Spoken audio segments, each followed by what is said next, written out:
देखो ऐसा है, अब इमरती जी का रस खत्म हो गया। जो अंदर चाशनी होती है, अब उनके लिए मैं कुछ बात नहीं कर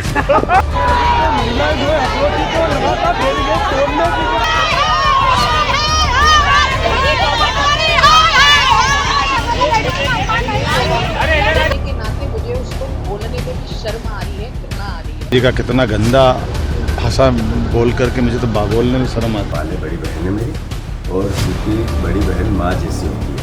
मान लो ओलंपिक का फुटबॉल मैच चल रहा हो और कोई प्लेयर अपने ही गोल में खुद गोल मार ले, खुद ही गोल दाग ले, तो क्या कहेंगे?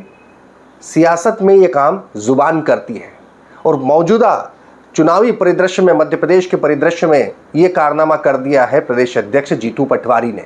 जी हाँ, खुद ही अपने गोल पोस्ट में सेल्फ गोल कर लिया इमरती देवी को लेकर बयान देकर।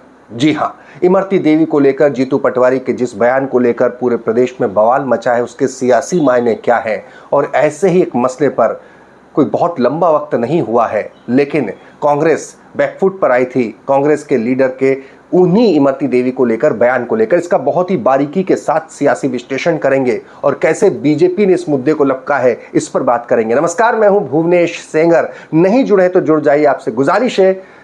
बहुत अलग दृष्टिकोण के साथ खबरों को लेकर आते हैं, इसीलिए द लपेटा को जरूर सब्सक्राइब करें, बेल आइकन को प्रेस करें। फेसबुक पर आप हमें बड़ी तादाद में देखते हैं, आप सबका बहुत बहुत धन्यवाद। लेकिन गुजारिश है कि आप हमारे यूट्यूब चैनल को भी जाकर जरूर सब्सक्राइब करें। तो चलिए, बात है जीतू पटवारी के बयान को लेकर।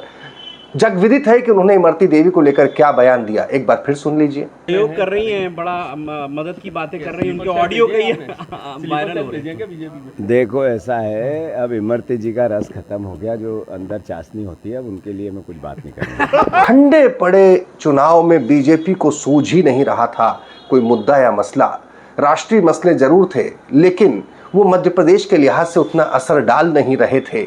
दूसरी तरफ लाडली बहनाएं, जिन्होंने हाल 2023 में 4-5 महीने पहले बढ़ चढ़कर चुनावी प्रक्रिया में, सभाओं में, हर जगह हिस्सा लिया था, इस बार पूरी प्रक्रिया से नदारद दिख रही थी, उत्साह नहीं था। पहले 2 चरणों की वोटिंग ने भारतीय जनता पार्टी के तमाम कर्णधारों के सर पर बल डाल दिए थे कि लोग निकल क्यों नहीं रहे, चुनाव में उत्साह क्यों नहीं हो रहा। महिलाओं की वोटिंग कम होने का समाचार मिलता तो और बीजेपी के नेताओं के चेहरे पर सलवटें बढ़ जाती। लेकिन ऐसे तमाम हालात के बीच में जीतू पटवारी के मुंह से इमरती देवी को लेकर ये सब निकल गया।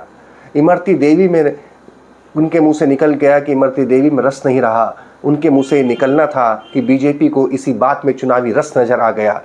जितना बुरा इमरती देवी को लगा होगा, शायद उससे कई गुना ज़्यादा भारतीय जनता पार्टी को बुरा लग गया इस बयान को लेकर। और पूरी भारतीय जनता पार्टी, चूंकि एक बार इस पूरे मामले की नेट प्रैक्टिस पहले भी हो चुकी थी, यही बात आपको कह रहा हूं। याद कीजिए, जब 28 सीटों के उपचुनाव थे मध्य प्रदेश में, तब किस तरीके से कमलनाथ के मुंह से एक बयान निकलता है। वो अपने भाषण में इमरती देवी को ही आइटम कह देते हैं और उसके बाद बीजेपी इस मुद्दे को लपक कर, इसे महिला अस्मिता के साथ जोड़कर, महिला सम्मान के साथ जोड़कर पूरे प्रदेश में किस तरीके से एक माहौल बनाती है, नैरेटिव सेट करती है। बीजेपी को इस पूरे मसले पर जीतू पटवारी, फिर वही इमरती देवी, फिर अब की बार फिर प्रदेश अध्यक्ष जीतू पटवारी। कितना अजब इत्तेफाक है ना। यानी जो प्रदेश अध्यक्ष होता है वो इमरती देवी को लेकर ही कुछ कहता है और उसी पर बवाल मच जाता है। अब की बार फिर वही हुआ। जीतू पटवारी के इमरती देवी के कहने के बाद पूरे प्रदेश में बीजेपी मान लो रास्ता देख रही हो ऐसे किसी लूज बॉल का। आप देखिए पूरे प्रदेश में किस तरीके से, चाहे जीतू पटवारी के पुतले फूके गए हों, बयानबाजी हो, टूट पड़ी बीजेपी।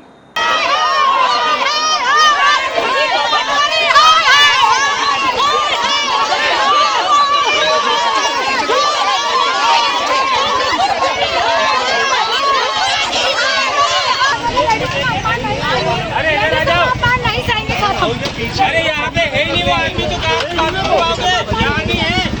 अरे यहाँ नहीं है, यहाँ नहीं है ना, अरे यहाँ नहीं है। और जो बयान दिया है, एक महिला होने के नाते मुझे उसको बोलने में भी शर्म आ रही है, घृणा आ रही है। एक कहते हैं कि एक गंदी मछली पूरे तालाब को गंदा कर देती है। तो अगर प्रदेश अध्यक्ष जी की ही ये मानसिकता है, उनके ही अगर ये वर्ड है, तो पूरी पार्टी का क्या हाल होगा, ये उनके इस बात से स्पष्ट है। जीतू पटवारी के पहले भी एक लंबी लिस्ट है कांग्रेसी नेताओं की, जिन्होंने लगातार मातृशक्ति का अपमान किया।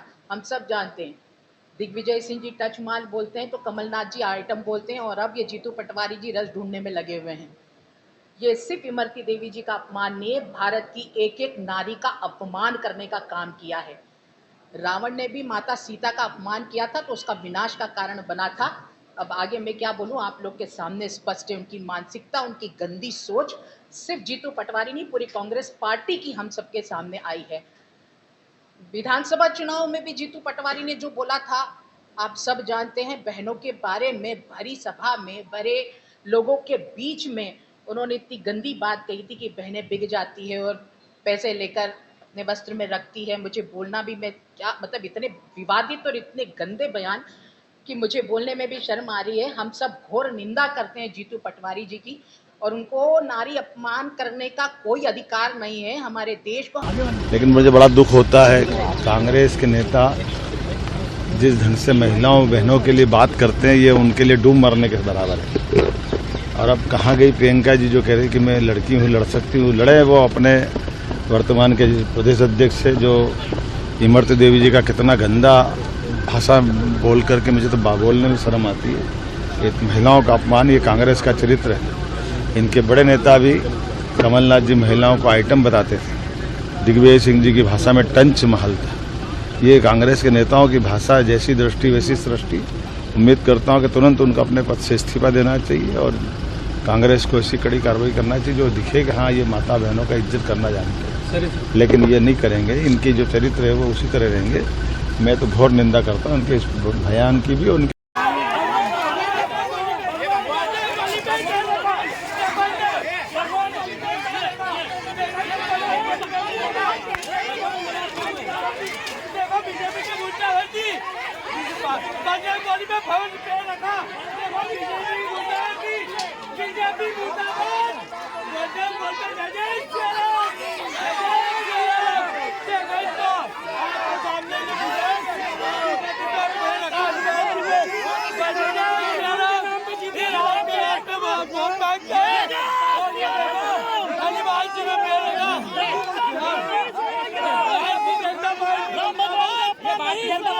राम भगवान का करती है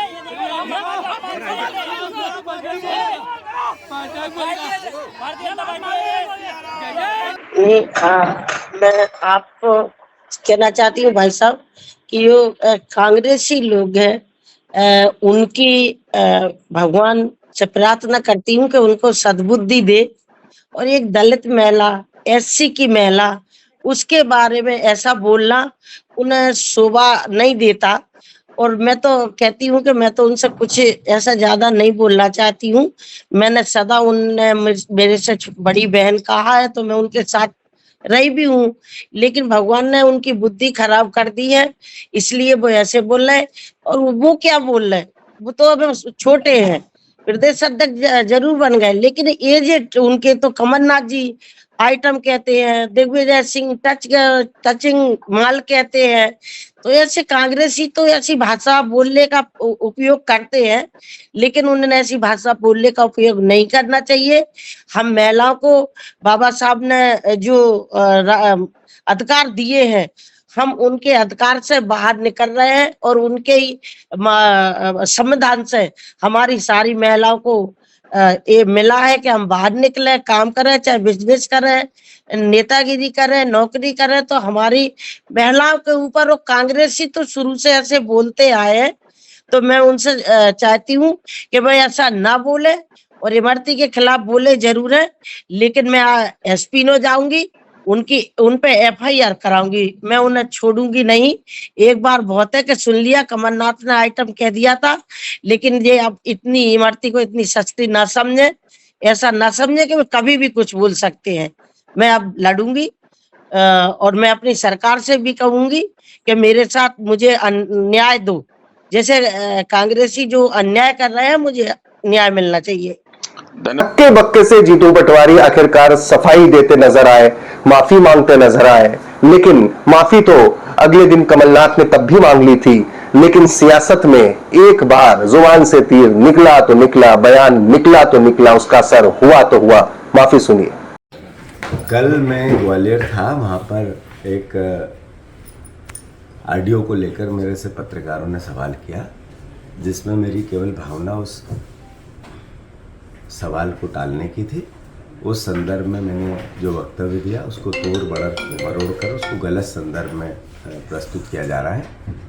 मैं इमरती देवी जी का जहाँ तक सवाल है, बड़ी बहन है मेरी, और चूँकि बड़ी बहन माँ जैसी होती है, तो मैं इतना ही कहूँगा कि मेरा संदर्भ सिर्फ इतना था कि सवाल कैसे टले, और उसके अलावा इंटेंशन कुछ नहीं था। फिर भी अगर किसी प्रकार की कोई ऐसी भावना ठेस पहुँची हो किसी की भी, तो मैं खेद व्यक्त करता हूँ, माफ़ी चाहता हूँ। ये किसी भी प्रकार से किसी भी संदर्भ में कोई नेगेटिविटी मेरे मन में भी नहीं थी, मेरे माइंड में भी नहीं थी, न हाथ उड़ाना था, सिर्फ भावना सवाल को टालने की थी। मैं क्षमा प्रार्थी हूँ, ऐसा मुझे मेरे से जो मेरे संदर्भ को गलत समझा गया, इसके अलावा कोई संदर्भ नहीं था। धन्यवाद। वैसे भी इंदौर में कांग्रेस के उम्मीदवार अक्षत कांति बम के जिस तरीके से उन्होंने पार्टी ज्वाइन की, दगाबाजी की, इंदौर जीतू पटवारी का गृह क्षेत्र था, बैकफुट पर तो पहले से थे जीतू पटवारी।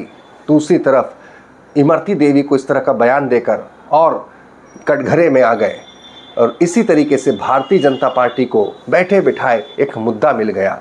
देखने की बात होगी कि महिला अस्मिता को लेकर बीजेपी जिस तरीके से इसे मुद्दा बना रही है, इसका कुछ टर्नआउट वोटिंग में दिखता है या नहीं दिखता है। लेकिन एक बात तो तय है कि यूं ही बीजेपी आक्रामक थी, बीजेपी को एक और मुद्दा बैठे बिठाए दे दिया जीतू पटवारी ने इस बयान के जरिए।